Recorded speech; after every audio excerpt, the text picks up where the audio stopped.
We stay in the Middle East now, but shift our directions to Yemen. Tensions in the Middle East are continuing to escalate, with Yemen's Houthi rebels vowing to intensify their attacks against Israel and the United States.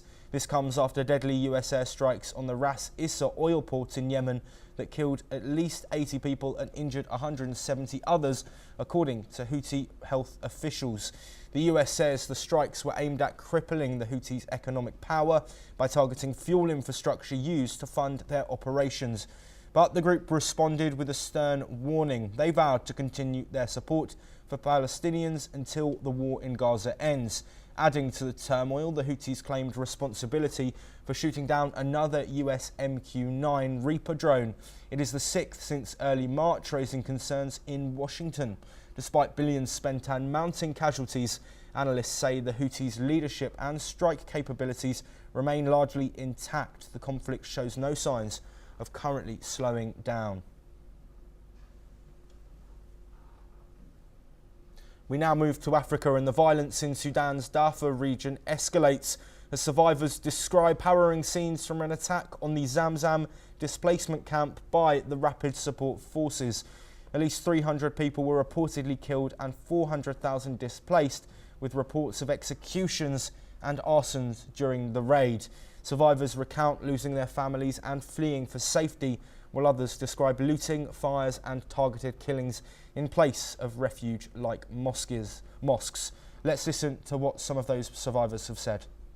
مشاكل طرد وضق وحرق وشالوا لنا حاجة ما خلوا لنا.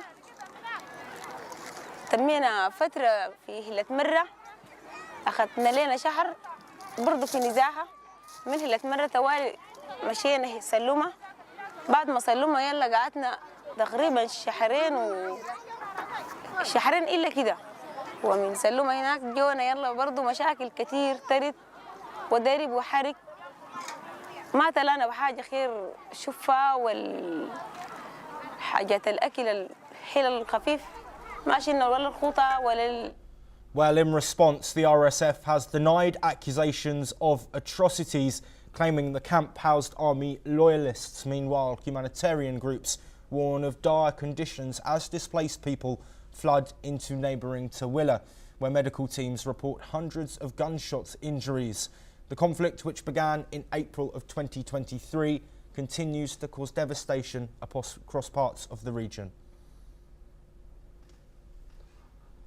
We stay in Africa now, as gunmen have killed at least 17 people in Nigeria's central state of Benue, marking the latest outbreak of intercommunal violence in the region. Police report that suspected militia invaded the area overnight, sparking a violent clash with security forces. As the attackers were being repelled, they shot at unsuspecting farmers, allegedly killing 5 people. Meanwhile, a simultaneous attack in a neighbouring area has left 12 people dead, according to local reports.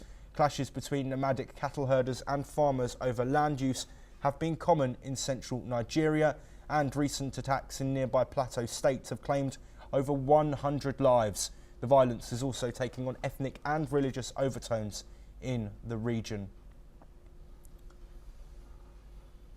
Moving on now, and Prime Minister Narendra